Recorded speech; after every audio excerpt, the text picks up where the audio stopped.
I'm John Curl. My new novel, The Outlaws of Maroon, is about a group of kids rebelling in a New York City public school during the McCarthy era of the 1950s. It's about the world of children and the adult world in conflict in an atmosphere of political repression and attacks on freedom of thought.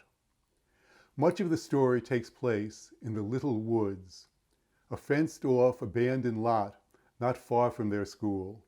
It's a wild, wooded area bordering the West Side Highway in Upper Manhattan, supposedly inaccessible and off-limits. The Outlaws of Maroon is not a kid's book. It's an adult novel written to also be accessible to younger people. The narrative begins from the kids' point of view, then expands and becomes more complex as they increasingly come into conflict with the adult world.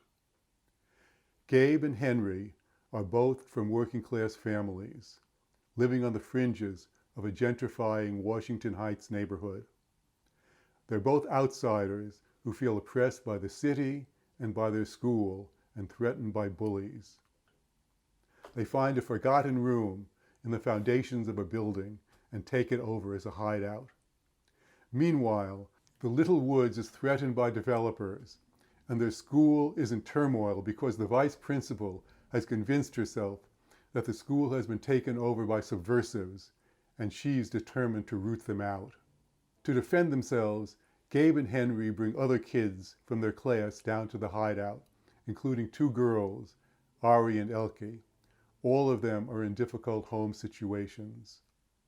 As the Cold War envelops their school, they form a group that is somewhere between a club and a gang and organize themselves for mutual support against an adult world that has failed them.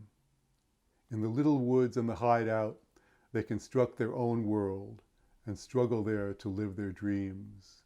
But a chain of events leads them to clash with their school, with the developers, and with government agents. The result is kids' ingenuity pitted against overwhelming force.